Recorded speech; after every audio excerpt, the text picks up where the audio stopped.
Welcome to the channel Easy English by Kapil. Don't forget to share and subscribe. नमस्कार दोस्तों, easy English by Kapil channel में आप लोगों को एक बार फिर से स्वागत है। और हम लोगों ने आज स्पेशली आप समस्त लोगों के आग्रह पर, आप लोगों की रिक्वेस्ट पर, आप लोगों के कमेंट्स पर एक ग्रामर इंग्लिश सीरीज़ लॉन्च की है। और ग्रामर इंग्लिश सीरीज़ लॉन्च में ये जो हमारा आज का पार्ट है ये टेंस के रिलेटेड है। क्योंकि कई बच्चे मुझे कहते हैं कि सर हमें टेंस को हमने 10th तक हमने पढ़ा है बट आज तक अभी कुछ समझ में नहीं आया। तो आज मैं आप लोगों को ऐसे ट्रिक बताऊंगा कि टेंस वास्तव में कुछ भी ऐसी कोई मेजर प्रॉब्लम वाली चीज़ नहीं है, लेकिन ये ज़रूर है कि टेंस जो है हमारी इंग्लिश की नींव है। हम फाउंडेशन कोर्सेज़ के बारे में बात कर रहे हैं और ये फाउंडेशन कोर्सेज़ में सबसे पहले अगर आप ग्रामर में जाते हो इंग्लिश के लिए तो आपको टेंस सीखना बहुत ज़रूरी होता है। तो टेंस को सीखने से पहले मैं बता दूँ कि हम लोग आज इस टेंस को सबसे पहले हिंदी में सीखेंगे कि आखिर हम लोग हिंदी में अगर कोई वाक्य हमारे सामने आ जाए तो हम लोग टेंस को कैसे आइडेंटिफाई करेंगे कि ये वाक्य कौन से टेंस का है। अगर आप लोग इस चीज़ को हिंदी में समझ पाते हो तो यकीन मानिएगा हम लोग चुटकियों में इस हिंदी से इंग्लिश में इन सारे के सारे वाक्यों को कन्वर्ट करना बहुत ईजीली सीख जाएंगे। तो आइए हम स्टार्ट करते हैं आज पहले हमारी पहचान हिंदी में टेंसेस को कैसे पढ़ें। तो हम बात कर रहे थे ना कि हिंदी में हम लोग टेंसेस कैसे कवर अप करेंगे, हम उसके बारे में बात करना। देखो जैसे अगर अपन लिखते हैं ये टेंसेस है। अब टेंसेस के अंदर 3 टेंस होते हैं, आपको पता ही है, present tense, past tense and future tense. Tenses का मीनिंग होता है काल, यहाँ हम इसको बोलते हैं समय है। अब सारा खेल क्या होता है, देखो एक्चुअली क्या होता है कि टाइम प्लस वर्क। अगर हम ये 2 चीज़ें समझ लेते हैं ना तो टेंसेस पूरा क्लियर हो जाता है। मैंने तीनों टेंसेस का उल्लेख किया, present tense, past tense, future tense. Present आपको बताइए वर्तमान काल, भूतकाल और भविष्य काल। तो वर्तमान काल को हम पहले अपन इसको स्टार्ट करते हैं कि वर्तमान काल क्या होता है। देखिए दोस्तों, हम लोग सिर्फ टेंस को हिंदी में आइडेंटिफाई करने की कोशिश करेंगे कि आखिर ये टेंसेस अगर आपके सामने कोई वाक्य दिया जाए तो हम एक बार में, तुक्का नहीं मारना है, एक बार में हम लोग ये पता लगा लेंगे कि ये वाक्य इन तीनों में से इस टेंस का ये वाक्य है।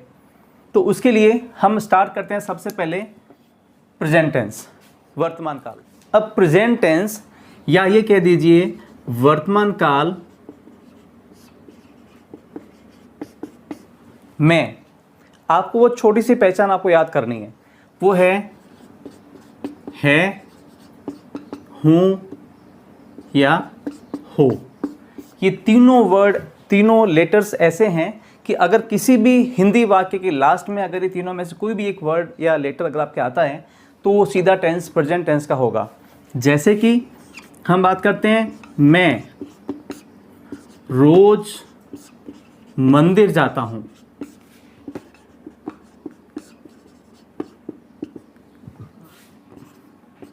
उसने होमवर्क कर लिया है।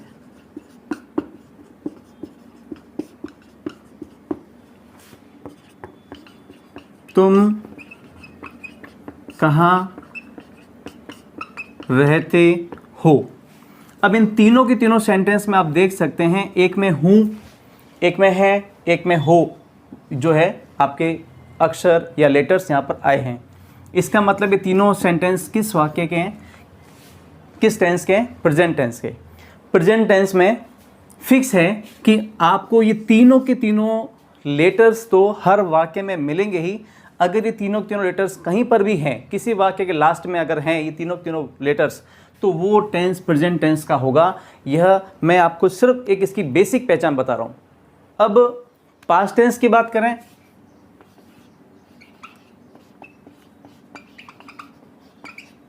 पास्ट टेंस यानी कि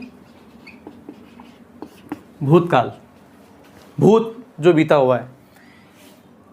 इसमें इसके सारे के सारे जो हिंदी के वाक्य होते हैं यानी कि ऐसा कोई भी वाक्य जिसके सबसे लास्ट में अगर था, थे या थी आता हो, या फिर गौर से सुनना, उन सारे के सारे सेंटेंस के सबसे लास्ट में या तो आ की मात्रा या ई की मात्रा या ए की मात्रा अगर आए, इसका मतलब है वो सेंटेंस आपके पास्ट टेंस का सेंटेंस है। मैं सिर्फ आपको अभी इनिशियल स्टेज के ऊपर फाउंडेशन तौर पर सिर्फ आपको हिंदी के वाक्यों की पहचान करना सिखा रहा हूँ कि ये वाक्य कौन से टेंस के होते हैं। आइए देखते हैं। जैसे राम ने खाना खाया, अब खाया यानी कि आ की मात्रा, वह चली गई, अब ई मतलब ई की मात्रा, जोधपुर पहुंच गए, ए यानी कि पास्ट टेंस, या फिर वह स्कूल जाता था। इसी प्रकार से था वर्ग में था, थे, थी कुछ भी कह दो, या लास्ट में आ, बड़ी ई या ए, ये मात्राएं हैं। अगर ये लास्ट में कोई भी सेंटेंस इन मात्राओं के साथ ख़त्म होता है, या किसी भी सेंटेंस के लास्ट में अगर था, थे, थी आता है हिंदी में, तो एक वन शॉट में आप कह सकते हैं कि वो जो सेंटेंस है आपके पास टेंस का है। हम इन टेंसेस के अंदर घुसेंगे बाद में, पहले अपन सिर्फ इनिशियली पहचान कर रहे हैं कि आरंभिक तौर पर या ज़ीरो लेवल पर हमें कैसे हम किसी वाक्य को आइडेंटिफाई कर लेंगे कि ये वाक्य किस टेंस का है। अब अपन बात करते हैं फ्यूचर टेंस की। नंबर 3 दोस्तों आता है फ्यूचर टेंस। अब फ्यूचर टेंस आता ना, फ्यूचर टेंस में बिल्कुल सीधी पहचान है इसकी, गा, गी या गे। ऐसा कोई वाक्य बिना अगर इन लेटर्स के ख़त्म होता है तो वो फ्यूचर टेंस नहीं है। फ्यूचर टेंस का अगर कोई सेंटेंस है, दैट मीन्स ये कंपलसरी है कि वो सेंटेंस आपके गा, गे, गी वाले कोई भी एक लेटर के साथ में एंड होगा। जैसे देखिए, कल पार्क जाएंगे, वह नई कार खरीदेगा।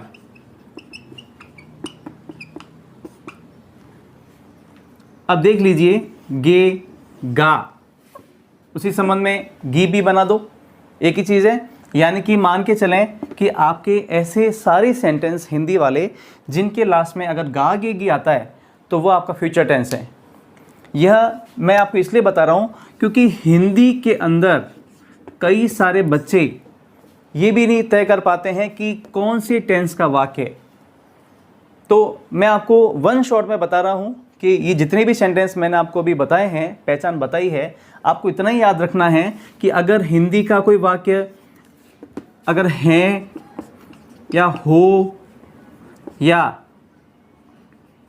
हूँ से ख़त्म होता है तो प्रेजेंट टेंस। अगर कोई सेंटेंस था, थी या थे से ख़त्म होता है तो वो फ्यूचर तो पास्ट टेंस। और अगर कोई सेंटेंस अगर गा, गे, गी से ख़त्म होता है तो फ्यूचर टेंस। ये बेसिक पहचान है। अब ये टेंस अभी ख़त्म नहीं हुए हैं, ये जीरो लेवल से है। मैं आपको फिर बता दूं, मैं बार बार कह रहा हूँ कि बिल्कुल ज़ीरो लेवल का टेंस बता रहा हूँ मैं। मतलब सीधे तौर पे कोई वाक्य लिखा हुआ है, आपने इसको पढ़ा, तुरंत क्लिक किया कि ये सेंटेंस आपके प्रेजेंट टेंस का है, ये पास्ट टेंस का, ये फ्यूचर टेंस का है। इसमें कोई गड़बड़ नहीं होनी चाहिए। अगर यहाँ तक ये बात समझ में अगर आपको आ गई है, फिर हम चलते हैं इन टेंसेस का डिटेल्ड स्टडी करने के लिए। इंग्लिश वर्जन जो टेंस की अपन बात कर रहे हैं वो वर्जन इस प्रकार से है कि टेंसेस को हमने 3 भागों में बांटा हुआ है, present tense, past tense, future tense. और इन्हीं टेंसेस को हम लोग कह सकते हैं कि 4 काइंड्स ऑफ टेंसेस होते हैं। टेंसेस तो 3 होते हैं, पर अगर इनके प्रकार में हम घुसते हैं तो ये 4 प्रकार के टेंसेस हमारे यहाँ होते हैं। Simple, indefinite, continuous, perfect, perfect continuous. अब अगर कोई भी व्यक्ति इन चारों के नाम को याद कर लेता है और ये पता लगा लेता है कि ये चारों के चारों जो काइंड्स ऑफ टेंसेज हैं, ये चारों प्रत्येक के चार चार होते हैं। कैसे होते हैं? इस प्रकार से देखिए, present simple, present continuous, present perfect, present perfect continuous. तो प्रेजेंट के चार भाग हो गए, ये चार भाग इसके। Past simple, past continuous, past perfect, past perfect continuous, तो चार भाग इसके भी हो गए। Future tense, future simple, future continuous, future perfect, future perfect continuous, इसके भी चार भाग हो गए। मतलब वास्तव में अगर अपन देखें तो हमें टोटल मिला करके 12 प्रकार के टेंसेस पढ़ने होते हैं। बहुत ईजी है ये, आपको तीनों नाम याद हो गए, उसके बाद आपको ये चार नाम याद करने हैं बस। फिर ये चार के चार नाम, यानी कि सिंपल या इंडेफिनेट कह दो, कंटिन्यूस कह दो, परफेक्ट कह दो, परफेक्ट कंटिन्यूस कह दो, ये चारों के चारों भाग इस प्रत्येक के चार चार होते हैं। सिर्फ आपको इनका फ्रंट का आगे का नाम चेंज करना है। इनके आगे नाम लगा दो प्रेजेंट का, सबके आगे प्रेजेंट लगा दो तो ये प्रेजेंट के चार भाग हो जाएंगे। पास्ट लगा दो इनके आगे तो पास्ट के चार भाग हो जाएंगे। फ्यूचर लगा दो फ्यूचर के चार भाग हो जाएंगे। ये 12 प्रकार के आपको टेंसेस पढ़ने होते हैं। अब हम क्या करते हैं, इनको पढ़ने से पहले अपन कैसे समझते हैं, अब अपन एक तो इसकी सारणी से समझ लेते हैं।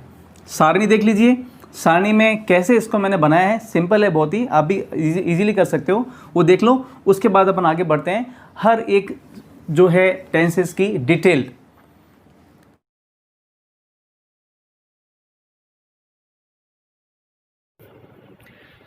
अब देखिए ऊपर की रो जो आपको दिखाई दे रही है वो 3 टेंसेस के नाम लिखे हुए हैं, present tense, past tense and future tense.